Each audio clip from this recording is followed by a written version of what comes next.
Are we all ready? Yeah.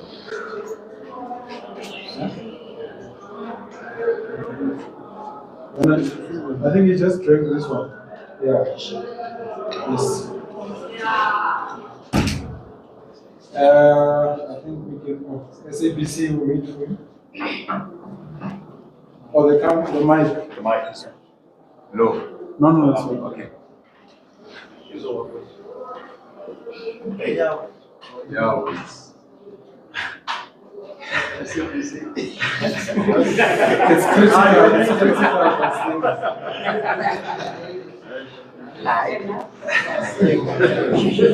Let's focus on the football. All right, colleagues, we are kicking off the press conference. There's another SABC camera there. You guys, SABC people, are you ready? Okay, thank you.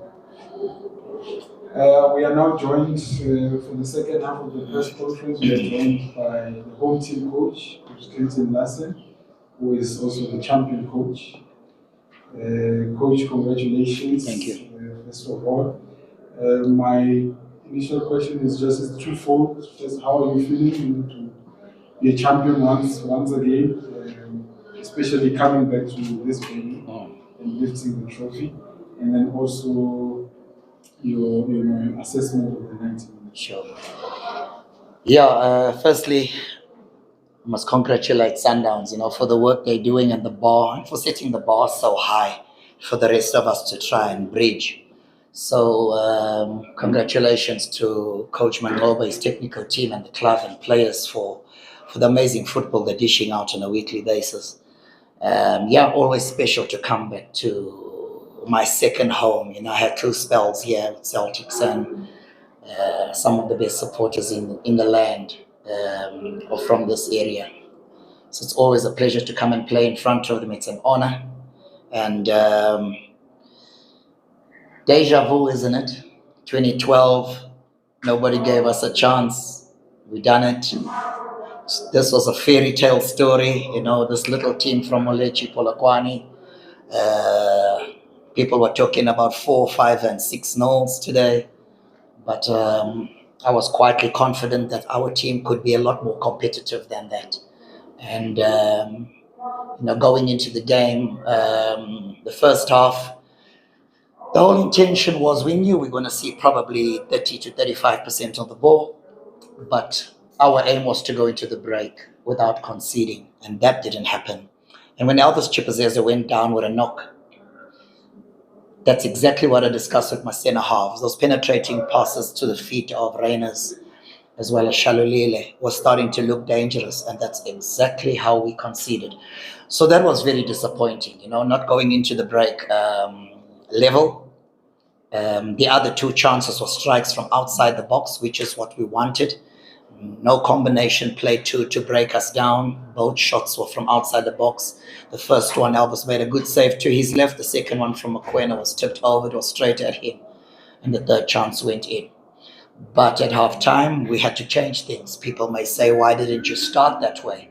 Well, I saw Arrow start that way. I saw SuperSport start that way. And Marumo trying to press them from the top. And look what happened there. So we knew that was the right approach. We had some very good chances on the break to catch them. It wasn't to be. But I thought in the second half, we had to come out, be brave, play a little bit more. And what's very, very rewarding and makes coaches feel happy is when you work on something at training and it comes to fruition in the game. And the 2 goals were from the training ground. And I'm so, so happy for the players for executing it. And once again, happy for our club, happy for the supporters, but most importantly for this group of players. I've said it before, I'm so hard on them and sometimes I feel bad for it because I understand they're not the most talented group. So I've got to try as the coach to squeeze every bit of potential, every bit of energy out of them in order for us to be competitive. And that's exactly what they keep giving week in, week out. And based on the second half performance, it was a deserved 2 goals we scored. And once again, Elvis had not as many saves to make as the Richards Bay game, but he dealt comfortably with what was thrown at him tonight. But the players deserve absolutely all the credit for what they've achieved against all odds. Thank you very much, Coach. Let's take questions from the floor. Let's go to Matsuara Alex Hi, Coach. Congratulations on your win. How would you compare today's victory to the one that you played in 2012 when you were still the top of knockout? Yeah, I think I was asked this question before. I think this one was a lot more difficult. You know, back then in 2012, even though they had the Shlompo Kekanas and the Billiards, we weren't playing against the national team. This felt like playing Bafana Bafana tonight. You know, 6 of these players started the other day and a few on the bench. So they've got so much quality. I thought that also. I had a lot more experience in that Celtics team in 2012. You know, the John Aruas, the Kurt Lenchis of this world had lots of games behind them. And this group, I've got 6 of my starters have 6 games in the PSL. So in terms of the collective experience, we're very low in that department. So I think this probably ranks right up there, you know, with my best achievement as a coach. Yeah, 21 years of coaching. I started in 2003-4 season in Durban in the NFD with Durban Stars. It's been a long while, and I've only been to 2 cup finals. And that alone should tell you how difficult it is to get to a cup final. But I'm happy that I've been to 2 and won 2, so 100% record. Let's go to Smiso, your homeboy. Good evening, Coach. Evening. Congratulations on the win, obviously. Smith observed independent media. Coach, in your assessment of the game, you touched on how you had to sort of set up your side in a way that wasn't like all the other teams that Sundowns had beat. We've also seen you set up your team like that against Kaizer Chiefs in the league. Is this what a sort of reinvented Clinton Larsen looks like? Is this a side of you that you had to tap in, a side that many people might even describe as the dark parts of the game, the dirty stuff? Is this you reinvented, and is this you moving forward? I wouldn't say it's me moving forward, but it is our current game model based on the type of players that I've got to work with at the moment. We don't have the players to play a possession-based team, you know, so I've got to try and find a way to still be organized but still dangerous at moments with the group of players that I've got. I've said this from the beginning, you know. They also a very coachable group of players, you know, and I've said it before. My front 4 players, Makubu, Mashiho, Mekoa, Chiramadare, and Kakora. The way those 4 players work in and out of possession is unbelievable. And credit for that must go to my fitness coach, Pedro Picaro. Now I've worked with him at Golden Arrows and Chipper. He's up there with the best. You know, you cannot play this way if you're not a fit team. And we are a super fit team. So I want to thank Pedro publicly for the job that he's done, for leaving his job in Brazil and following me to the NFD when I called him. And, you know, I think he's been rewarded now in some way for coming back to South Africa and doing the work that he's doing. But another young coach I also want to mention, besides my 2 assistants, Papi Zotwani and Jackie Ledwaba, is a young goalkeeper coach I found at Summerfield Dynamos. Fiston Kabwanga is his name. He used to be a goalkeeper and became a coach when I arrived at Summerfield. And I've worked with the Andre Broncos, former Bafana Celtics coach. I've worked with Milton Nino, the Brazilian, and I rate him very, very highly, Fiston. He's proven in a very, very short space of time what a good goalkeeper coach he is. And the performances of Chipazeze, as well as the other 2 you guys may not have seen, are also down to the work being done by him. You know, Elvis has been brilliant throughout the season, but he would not be had it not been for the type of training he's been getting. So I really want to thank my technical team, my 2 assistants, and in particular Pedro and Fiston for the great work they've been doing. Zarko? Congratulations, Coach. Maybe just on a similar same of notes, maybe. What do you make of how this team has actually bought in to what you were trying to do in the way that you were actually trying to make them play? And just in terms of this victory, what do you think it will do for you guys going forward? And also, I think everyone now will be looking at you as before you are kind of minnows, so to speak. Yeah, in terms of buy-in, I think that's the most important thing for any coach. As soon as you get buy-in from your group of players, it makes your job a lot easier. And I've been able to do that. But there are also contributing factors to why that happens. And one of them is the fact that I've got a lot of ex-players that I've coached at other clubs. You know, I've coached Bongani and Pandle, the goalkeeper, our reserve goalkeeper today. I've coached Limbikani Mzava before. Mzwandile Buthelezi, who didn't make the squad today from Golden Arrows. I've coached him before. I've coached Dylan Mekoa. I've coached Samuel Dapo before. Rolani Manzini, I've coached before. I can go on, you know, and these players understand how I work. And for them to pass on that message to the rest of the team is very, very important. And I'm very, very lucky that even though most of them have been discarded, they are reviving their careers in a very, very spectacular way. Colleagues, can we all just make sure that our phones are on silent, please?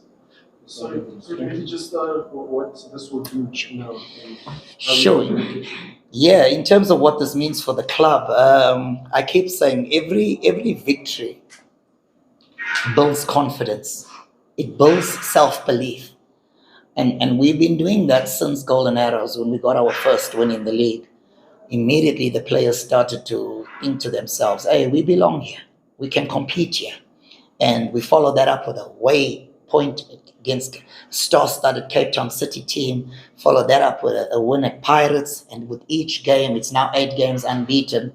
With each game you play, the self-belief grows, the confidence grows, and hopefully this does make us a more competitive team in the league, because that is our bread and butter, and that's where we want to be more successful. So we're going to try and accomplish that. It's not going to be easy over 30 games. We know that we might still be in a relegation fight, but I think if we keep fighting the way we did today, we got a big chance to stay up and surprise a lot of people.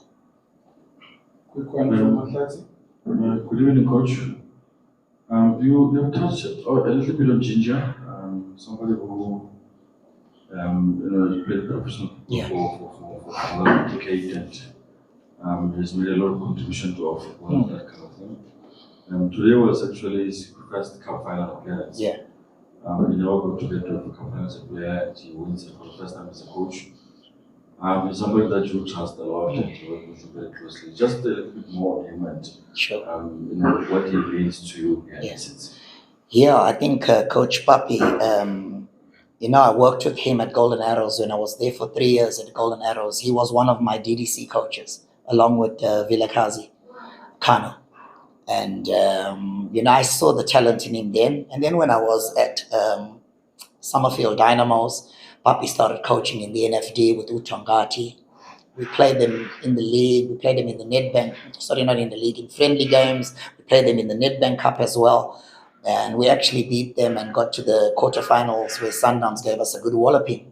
But I understand Papi's brain. He was such a classy footballer. And actually, I used his story to motivate our players. A great player like Papi Zotwani, who played for some big clubs like Sundowns and Arrows, in his entire career did not play in a final. So that should tell you how rare these occasions are and how difficult it is to reach a cup final. Like I've said, in 21 years, it's only my second. He's been a great assistance along with Jackie Ledwaba. The reason I came to the club was because Jackie, who was the then head coach, asked me to come and assist him and become my assistant coach. So he's a selfless human being. What a lovely person. And 2 young coaches next to me that are learning as they're going along, but are very, very intelligent, have very, very intelligent football minds. Okay, as we wrap up, we're going to go to Robin Ju and then Jabulo. if we've got more time, we'll take more, but we still have players as well to bring in. Coach, I wanted to find out, I mean, when you were ABC Mozambique coach, I mean, you were reaching out by many. Were there opportunities then from club in the top flight? If there were, why did you take them? And also on Zava. Zava, I spoke to him a couple of days ago. He said he almost, quit football.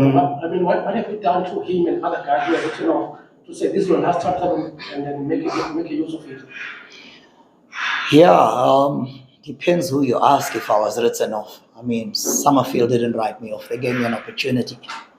Maybe you're talking Premier League. You know, sometimes as a coach, when you're involved you at a club and it gets relegated, somehow people lose faith in your ability as a coach. And I went to a Polokwane City team. The day I arrived, they had just lost 10 games in a row. 10 games. So from 30 points, they had got 0. And we went into a bubble. And it was a very complicated bubble for Polokwane City. And things didn't work out. The club got relegated. And probably some PSL bosses felt this coach is not good enough. And that's how things panned out. 3 seasons, I was out of the league. But I still worked in the ABC, joined Magesi in the NFD. And now I'm trying to survive one more time in the PSL. With Mzava, yes, Mzava was very close to quitting. You're 100% right about that. But I gave him a call in pre-season and I said to him, listen, because my fitness coach follows him on Instagram. He was keeping very fit in the gym. So he never let himself go. So I knew it would take a very, very short space of time to get him right physically. So after calling him, he agreed to come down for an assessment. And from the first day, I could see it's the same old Mzava I knew at Bloemfontein when I signed him as a 19-year-old. And he's come in with that maturity, with that leadership. Another beautiful human being, so great to have around the club. He's always giving advice to this young group of players. And it's really making my job a lot easier as well.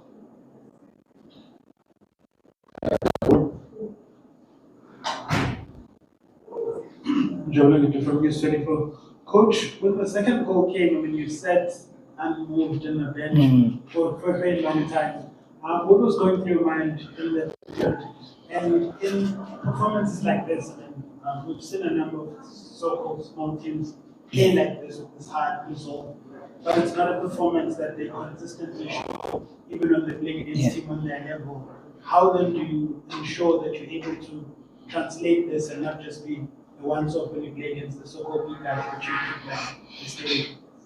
Yeah, sure. I think when it comes to celebrating, I'm 52 years old now. I don't know if I've got the energy to celebrate goals anymore.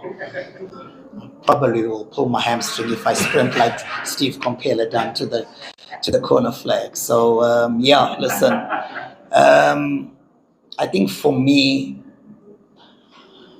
against the Orlando Pirates, we learned to listen. Don't celebrate too early. They almost came back and equalized right at the end. We learned that lesson against Kaizer Chiefs, celebrating, making mistakes, conceding 2-2. So I'll try and work on my celebrations in the future, but for now, I'm just focused on the players. I'll try and keep doing as best I can with the little knowledge I've got, and hopefully these players can improve. Sorry, the second part of your question? Maintaining this performance, not only on the game. Yeah, I think that's going to come with experience. Performances are always going to fluctuate when you've got such a young, inexperienced group. So I think that midway through the season and maybe in the second part of the season, we'll start to see the team manage games a little bit better, start believing in themselves a little bit more, something we're lacking at the moment. So that will improve with time. Based on what I'm seeing from the players, they really are growing, and they just need to believe more in themselves. A lot of them are still doubting whether they're good enough to play at this level, and surely tonight proves that they do. Colleagues, I can see. I think we'll still have 10 more hands, but we won't be able to get to everyone. We still have players. I'm just going to take one, and it's going to be from a journalist from Limpopo. since we. So can you guys just decide who's gonna take it? Are you happy with it? Okay, sure.